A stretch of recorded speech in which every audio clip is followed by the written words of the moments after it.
Di sini stunting, terus ada masalah gizi lain termasuk pada remaja. Nah, apa kaitannya sama lele? Siapa yang kemarin makan lele? Nggak ada. Masa sih? Makan ayam? Makan rajungan? Saya yakin nggak ada kalau rajungan. Kalau lele sih ada rajungan. Nah, ini masalah gizi, terutama ini pada balita teman-teman. Untuk ini tahun terakhir 2022, 2023 sebenarnya ada survei nasional, tapi sampai per hari ini datanya belum dirilis oleh Kemenkes, jadi kita masih menunggu juga. Intinya stunting sekarang itu ada 21,6%. Itu berarti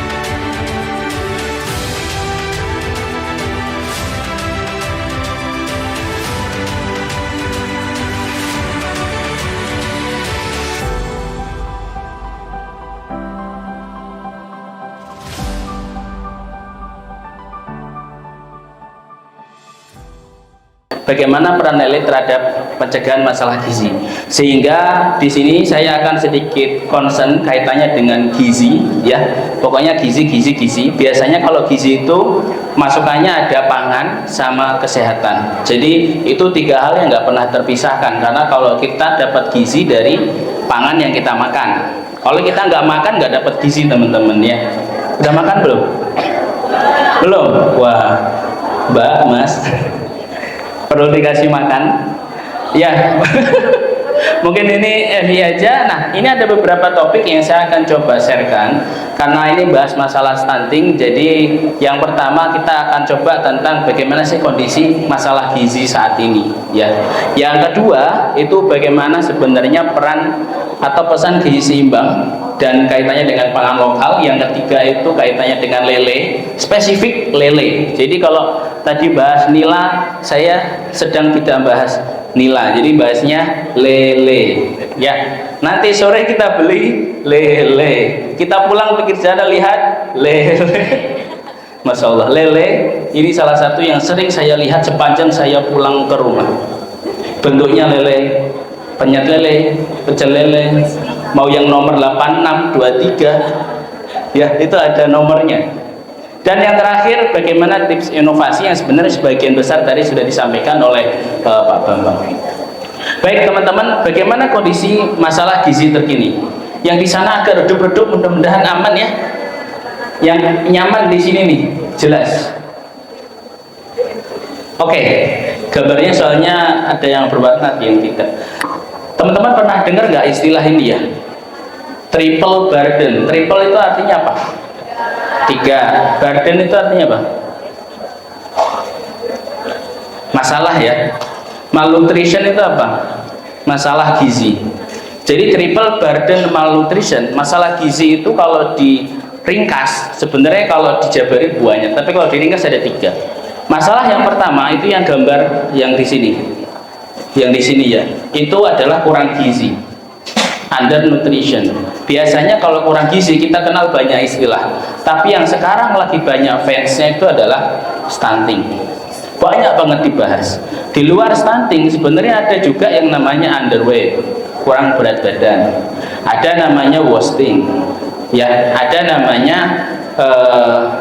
berat badan lahir rendah, ya, berat bayi lahir rendah itu juga ada.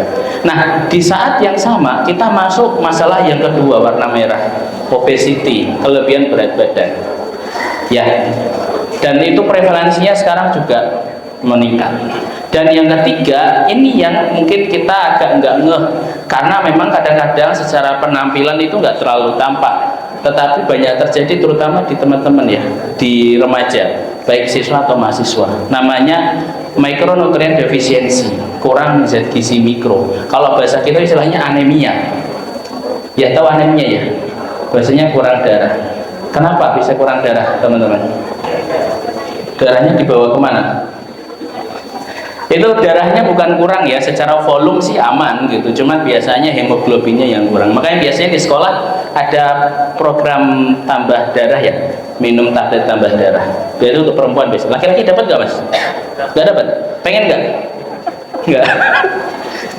Ya, itu salah satu program untuk memastikan bahwa tidak terjadi anemia. Kenapa? Karena nanti akan panjang masalahnya. Kalau kita ringkas lagi, jabarin sedikit di sini. Masalah pertama, gizi itu ada di sini. Ya, di mana mulai dari ibu menyusui, ASI itu kurang secara pemberian ASI, tapi ASI eksklusif ya teman-teman.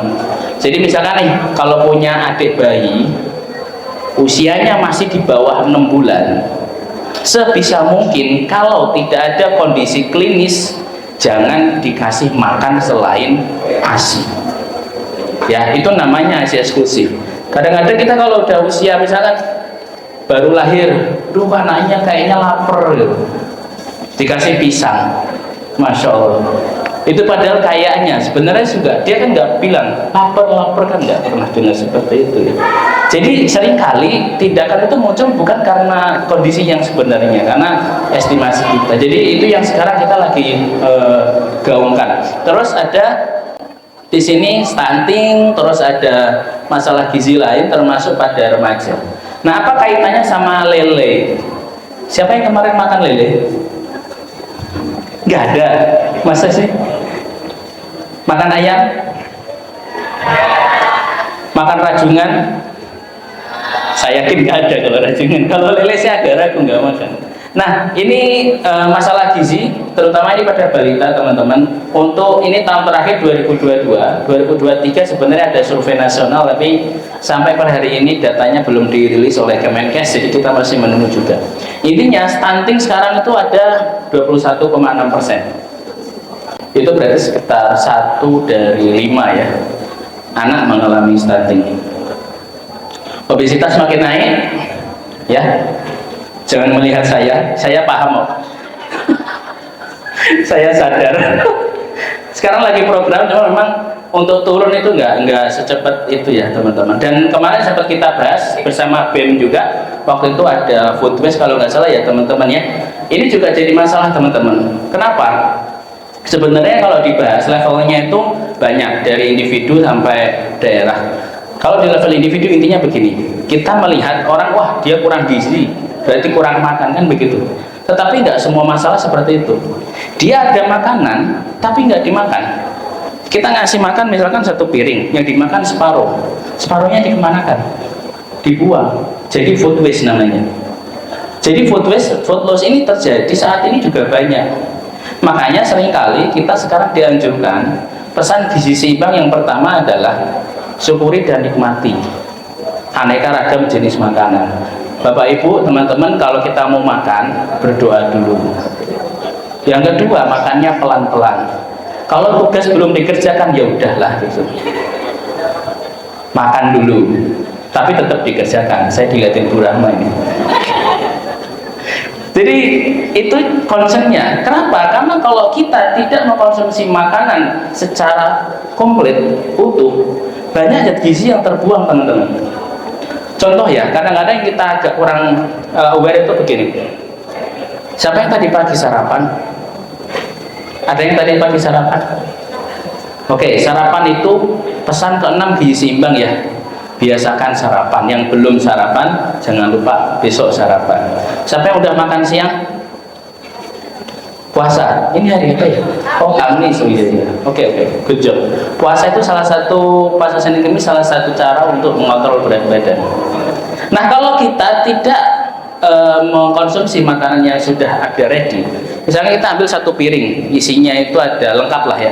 Kita hitung kalau dari kandungan gizi, misalkan 500 kalori. Proteinnya sekitar misalnya 30 gram. Kalau kita nyisain separuh saja, yang kita makan kira-kira 500 kalori apa kurang? Kurang. Sehingga kalau di gizi kita itu seringkali ada namanya analisis ketersediaan. Ketersediaan itu artinya yang disediakan sama yang dikonsumsi, karena seringkali ada gap Bapak Ibu. Makanya kalau dulu mungkin Bapak Ibu atau teman-teman sekarang masih kalau makan dihabisin, nanti nasinya nangis ya. Itu memang secara ilmu gizi itu benar. Saya nggak tahu tapi nangisnya kenapa, tapi nggak boleh disisakan ya, itu intinya. Nah, sekarang pangan lokal dan potensi untuk gizi seimbang tanggal 25 Januari setiap tahun itu ada namanya Hari Gizi Nasional, Bapak Ibu. Tahun ini topiknya tentang ini, MPASI, kaya protein hewani, cegah stunting. Jadi cocok dengan acara yang dilaksanakan pada hari ini. Salah satu protein hewani yang dianjurkan adalah ikan. Ya. Nah,